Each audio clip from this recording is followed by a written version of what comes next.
प्रदेश कानपुर देहात में तीसरे चरण में चुनाव मतदान होना है, जिसके चलते बीजेपी प्रत्याशी राकेश सचान लगातार जनता के बीच जा रहे हैं और लोगों से जिताने की अपील कर रहे हैं। हालांकि इस दौरान वो अपनी जीत का दावा भी कर रहे हैं। कानपुर देहात में तीसरे चरण में मतदान होना है, इसको देखते हुए भोगनीपुर से बीजेपी प्रत्याशी राकेश सचान अपने समर्थकों के साथ क्षेत्र में जाकर सबका साथ सबका विकास की बात कहते हुए लोगों से जनसंपर्क कर वोट की अपील कर रहे हैं और क्षेत्र में घर घर पहुंचकर बीजेपी की नीति और विकास कार्यों को बताकर वोट मांग रहे हैं। वहीं क्षेत्रीय जनता का उन्हें भरपूर समर्थन मिल रहा है और क्षेत्र की जनता राकेश सचान को जिताकर लखनऊ भेजने की बात कर रही है। क्षेत्र में बीजेपी के प्रति बढ़ते लगाव को देख विपक्षी पार्टियों में हलचल मच गई है। वहीं क्षेत्रीय जनता ने कहा कि केंद्र की मोदी और प्रदेश की योगी सरकार में बहुत विकास कार्य कराए गए हैं, सभी लोगों को लाभ दिया गया। गरीब परिवारों को फ्री राशन और गैस सिलेंडर, शौचालय, किसानों को सम्मान निधि दी गई है और बिजली की व्यवस्था की गई है।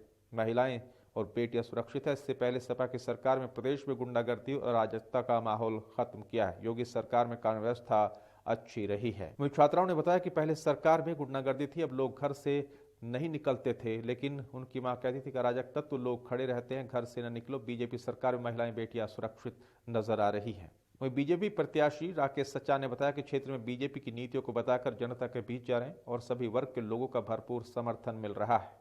हम एक ऐसी सरकार चाहते हैं जहां पे सभी को, जो गांव, कस्बा, शहर और जो कहते हैं ना राष्ट्र का सबसे आखिरी हो, उसको भी उतनी ही स्वतंत्रता मिले अपनी बात कहने के लिए और उसकी उतनी ही सुरक्षा हो जितनी सबकी होती है। और वो मुझे इस सरकार में दिख रही है जो अभी सरकार चल रही है। सरकार में माहौल क्या था वो आप सब जानते हैं। आज़ादी नहीं थी, कोई किसी के बारे में अगर कोई क्रिटिसाइज़ कर देता था तो तुरंत उसके घर लाठी डंडे चल जाते थे, पत्थर चल जाते थे। एक मजबूत सरकार का ये भी होता है कि अगर कोई उसको क्रिटिसाइज़ करे तो उसमें कोई उसको डर न लगे, बस। और यही गुंडागर्दी का माहौल था, सब कोई जानता है, बस गुंडागर्दी थी।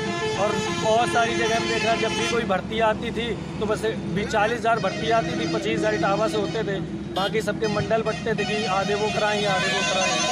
सपा का सरकार आ गई तो जिस तरह का पहले माहौल था उससे ज़्यादा खराब माहौल अब हो जाएगा। हम बस यही चाहते हैं कि जैसी सरकार 5 साल चली है, 2017 के बाद योगी जी की बढ़िया सरकार चली है, सुरक्षा दी है, बढ़िया माहौल रहा है, शांत माहौल रहा है, बस ऐसी सरकार चाहते हैं। वोट देने के सबसे पहले मैं अपनी मम्मी की बात करती हूँ, पिछली सरकार की।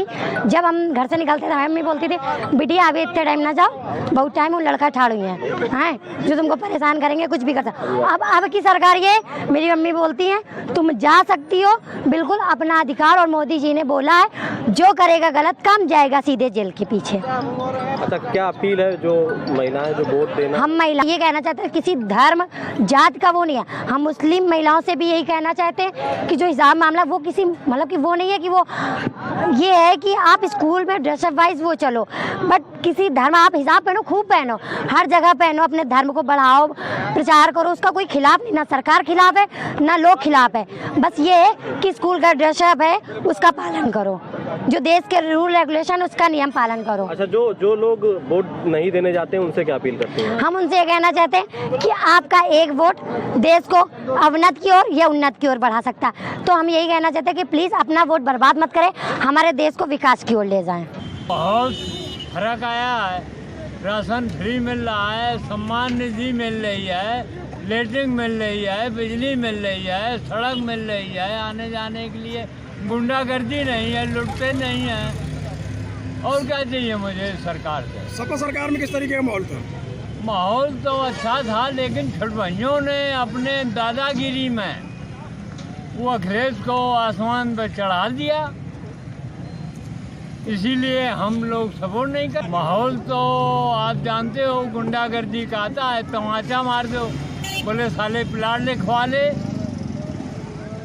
हैं, और दारू पी के कहते हैं कि वो ऐसा नहीं ऐसा है, हमारा मामा है, हमारा फूफा है, हमारा वो भांजा है। अब क्या करेंगे? हम तो बिल्कुल जीना मुश्किल हो जाएगा। या भाजपा थी। देखिए, जनता के बीच में हम विकास के मुद्दों को लेकर के जा रहे हैं कि और जनता को भरोसा भी है, क्योंकि माउथ प्रचार जब हमारे बारे में वो जानकारी करते हैं तो हमारे जहाँ पर हम प्रतिनिधि रहे हैं, जहाँ जो दायित्व जनता ने हमें घाटमपुर दिया उसको हमने बाखूबी निभाया। फतेहपुर में एमपी बनाया, वहाँ को एमपी रहे हम, तब भी जनता के बीच में रहे और क्षेत्र का विकास किया। तो लोग वहाँ के भी गारंटी लेकर के बताते हैं कि अच्छे लोग हैं, इनको आप चुनिए, ये आपके बीच में रह करके इस क्षेत्र का विकास करेंगे। इसलिए जनता हम पर भरोसा जता रही है और जनता जो भरोसा जता रही है उसको हम पूरा भी करेंगे। क्षेत्र में जो भी अधूरे काम है उनको भी पूरा करेंगे और यहाँ के कार्यकर्ताओं के मान सम्मान की रक्षा करेंगे और जब भी सुख दुख में कार्यकर्ता याद करेगा तो उसके साथ खड़े रहेंगे।